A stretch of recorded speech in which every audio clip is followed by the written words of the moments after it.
Hey guys, just another quick video update here with the new generation Tesla coil system. I had a lot of people asking to see this effect. So what it is we have the Tesla coil's 250 volt DC input in series with two neon bulbs that fire and act like a negative resistance potential. So I will turn it on, and the neon bulbs are pulse firing now. And what's occurring is I have an identical receiver coil here that's earth grounded. Our primary Tesla coil has the bottom of the L2 earth grounded after the switching diodes, and we're consuming, this is where it gets crazy, we're consuming no current at all. That's our current consumption meter. Oh, well, no. I don't have the voltage tuned low enough yet. I could tune that voltage a little lower, but we're probably consuming less than 1 milliamp to basically act as our trigger. And I have this little wireless receiver light. You run your load from an identical coil built just like the Tesla coil's, what is it, the secondary coil here, the red one. And this will have a pulse output right here. So you're basically charge pumping the earth with a negative resistance pump device, being your very high quality Tesla coil. So what's occurring, if we can master that negative resistance switching through the proper plasma tube, in fact I can even lower that a little bit more and get it to the point where it consumes current. I can't even read it consuming a current. The Tesla coil is basically firing from a voltage potential only, creating dielectric shock waves. So I can't even read current flow now on the meter. And yet we have a pulsed output from our receiver coil and an earth connection.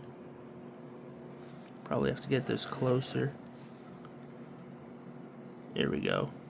So we're using negative resistance voltage potentials to create an avalanche breakdown triggering condition where, in theory, if we can perfect it, we'll actually have negative current occur, where if we can master the switching, negative current will actually occur in the transmitter circuit, in the pulse, and we'll have a pulse power output while the transmitter has a negative current consumption condition.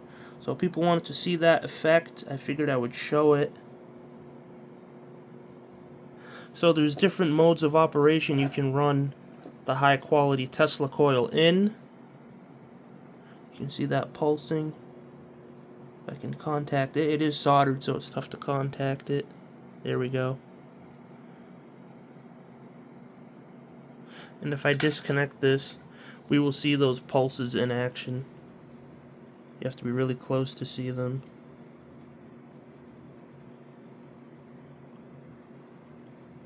Actually, in this state, the pulses are so sensitive you can't see them unless you have the receiver coil. And I could probably get that brighter if I put the right capacitor in parallel with this coil. So basically what's occurring is the Tesla coil is acting like a negative resistance charge pump. And if you can perfect that switching, that negative resistance switching, you won't have any current consumption. In fact, you'll probably have negative current consumption on the pulse cycle with a wireless power output, which would be crazy. That's predicted to be what happens. So now I will run the system in its normal mode of operation without the gas discharge tubes. I can't hook this light up to it because it'll blow up. So now we're operating the coil in the standard way, consuming 50 milliamps of current at, I believe it's probably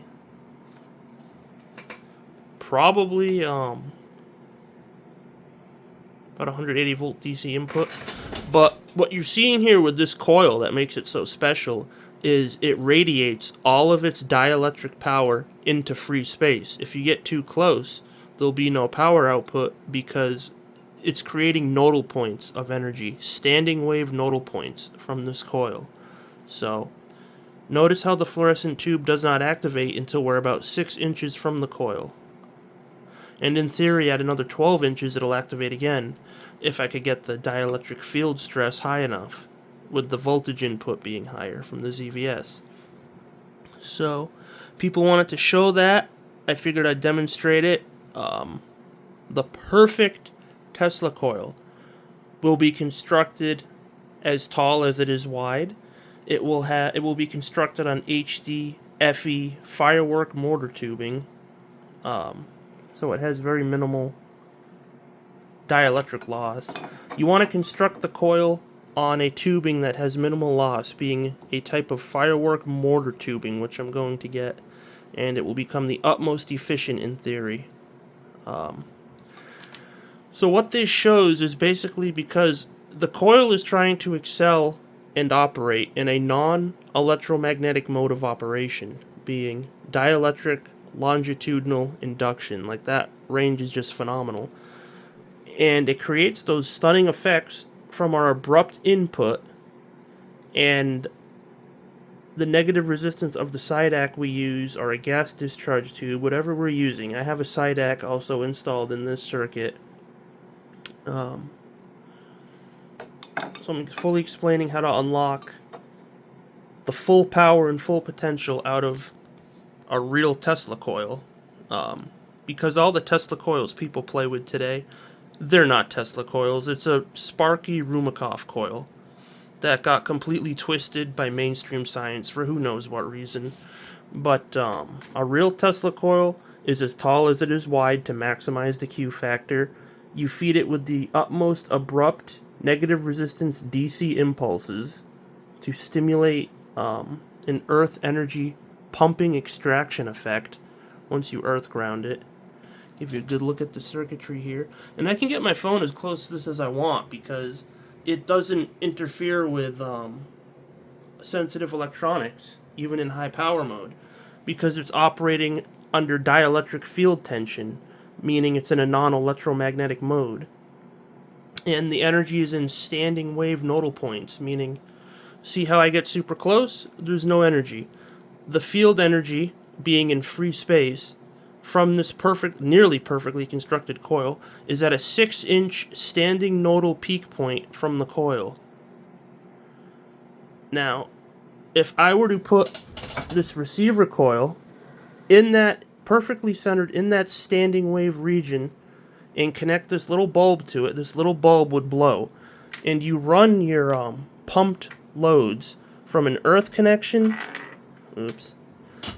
and the bottom of this coil. I did this before and it latched on fine. So you basically connect, oh, come on. These green clips are slightly smaller than the regular yellow clips for some reason. I always use my earth connections as green clips.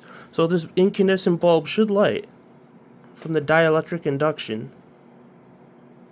And I might have to move it a little bit or turn up the power. I know we're right in the nodal point.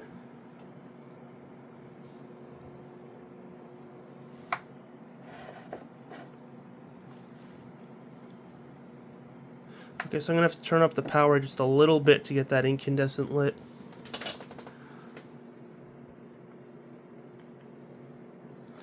Probably turn up to about 100 milliamps.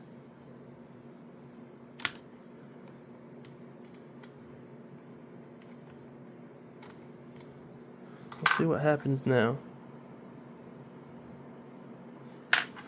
And I did have this lit last night when the coil was consuming about 120 milliamps. So I'll turn it up. Alright, so we should light. Unless we're not making good contact. I should have filmed this last night when it worked. Maybe this is upside down?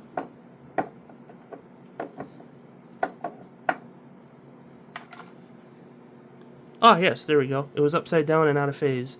So, there's our bulb lit from the dielectric induction at the standing nodal point, and I have to turn this down because those resistors can't handle the power. at that input level. So ideally we want to make this thing as efficient as possible. Turn it back on. Actually, I'm curious now if even on the lower power input it'll still make the bulb glow, because that coil was out of phase. So it looks like we don't, unfortunately, but if I corrected that with a capacitor through a rectifier, charged the cap, then it could run the bulb if I pulsed it.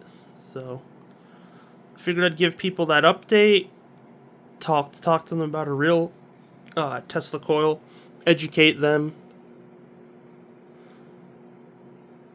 And like I said, the way you master this is you construct it on firework mortar tubing, the HDFE or HDPE tubing.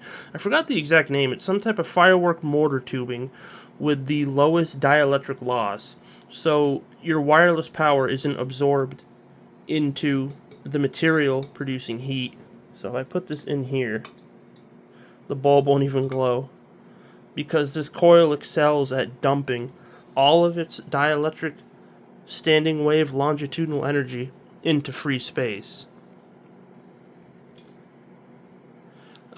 So like I said, a real Tesla coil will not interfere with sensitive electronics. It will not give off lossy sparks, and it'll have near magic-like properties that are ab-extra to itself, similar to a magnet's magnetic field. And ideally you would want it to be an air core coil, but those are a pain in the ass. So we're going to wind it on that very low dielectric loss firework mortar tubing, which will be perfect. And this thing is just crazy. And the higher the voltage I feed this with while maintaining negative resistance injection, the more crazy it will become, and the better it will perform at dumping its power into free space. And this coil essentially acts like a negative resistance charge pump, pumping energy out of the earth. And if I touch this to earth ground, these light very bright. And so I figured I'd share that, show that, demonstrate that. Got to get the correct resistor value here. And for those who doubt this coil is what's doing that, I'll shut this off. There's no effects anymore. Everything's dead. There's nothing going on hidden under anywhere. It's all the coil that's doing that. Completely dead simple. So again, we'll turn it back on. I just can't get over how crazy the field is off of this.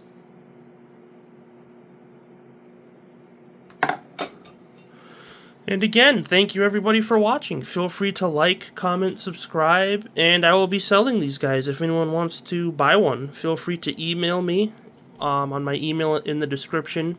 Customers who've bought stuff from me in the past will get a discount. And basically what the mastery of these Tesla coils shows and demonstrates is Tesla's Wardencliff would have absolutely worked, because his Wardencliff tower was not made to operate electromagnetically. It was made to operate longitudinal dielectrically with a negative resistance injection. And when you heavy earth ground the coil here, it would basically act like a charge pump, delivering power without putting a load on the transmitter to distant receiver coils. The transmitter would essentially dump all of its power into free space in a pumping effect from the earth. And you would run your load from the bottom of a receiver coil and a heavy earth ground, and you would have to vary the tuning to get it perfect. So there would be standing wave dielectric induction nodal points coming off of this coil. Not so much in a wave, it would be more like in a pulse, measured in volts per second or pulses per second. There would be minimal wave component to the energy. It would be a pulse, a pressure, like a shockwave. And either all of modern science completely intentionally ignores that fact about Tesla's Wardencliff, or they're just so dumb and so caught up in peer review with sniffing the tails of each other's backsides and just agreeing with BS to just get their piece of paper that says they have a PhD or master's degree. They're either intentionally wrong or accidentally wrong. Intentionally wrong would be worse. Accidentally wrong would be, well, I'm leaning more towards it's intentionally wrong, and they're told not to go into these areas of research if they want to keep getting funding. So those are my thoughts. Because electromagnetic energy propagation is the definition of loss. It's the definition of resistance. And this type of negative resistance dielectric energy production acts like a pumping effect with the Earth and would be the definition of energy gain, or called cold electricity. And when you build your Tesla coil exactly the way Tesla describes, one strap for a primary, the secondary to be as high Q as possible, built as tall as it is wide, you will get the most phenomenal coil that dumps all of its power into free space. So people wanted to see that, figured I'd demonstrate that. And if you wanted to get real power out of this, you would take a pipe like this. It can't be PVC for maximum effect. It would have to be a that mortar tubing I talked about, that firework mortar tubing with a quarter-sized coil wrapped over it. You would put this inside, and you would run a very heavy load between the bottom of the coil and an earth ground with this inside. And that should work very well, as long as the inside of the coil has those nodal points of energy compressing in at that coil. So that's that. Figured I'd explain that, demonstrate that, show it to you, just how phenomenal this coil is. It almost acts like magic. And it's a dead, simple coil. It almost looks goofy. And it's tiny, too. This is how big the coil is. Fully adjustable, primary over the secondary. That one loop for fine-tuning. Give you a good look at the circuitry. Additional capacitor there to make it more resonant. Transistor is MJE 1309, 600 volt rated. 47K biasing resistor. MUR 460 diodes installed directly on the primary to prevent detuning, and so we can't connect it in reverse polarity and accidentally blow it up the circuit. That's where you power up the negative. The white is the negative. The green is the earth connection. Input to our ZVS. And like I said, the ideally built Tesla coil, negative resistant, injection fed, and it's pulse driven, like I demonstrated. And it's built exactly like Tesla said. Anytime you see people playing with a Tesla coil that is thin, tall, has a big top load, no, that's not a Tesla coil. That's something goofy they made, and that's called a Ruhmkorff coil, or a Ruhmkorff coil. And then next, what you would do is you would calculate your correct length, put your dielectric antenna up here, and connect this to the top of the coil, and you would radiate so much dielectric energy into free space your mouth would probably drop. And again, all materials you're using to construct it have to have the lowest dielectric loss tangent possible to get the magic-like energy effects. So that's that. Feel free to like, comment, subscribe. You want to buy one of these, feel free to. The circuits that ship out and sell will be a little bit more cleaned up than this. This is my test model. I take everything apart, mess with it a lot. I have some proper cement resistors coming in because I had to make this bulky resistor. Ideally, we want to eliminate this resistor altogether and make the circuit so efficient there's no heating anywhere. Have to look into how to doing that. So yeah, all my contacts will be in the description if you'd like to buy one of these. And you can build it yourself easily. It's just a modified Slayer Exciter Tesla coil with a 250 volt DC input on this guy that's stable, and it has a SIDAC in series with the connection. So, thank you, everyone.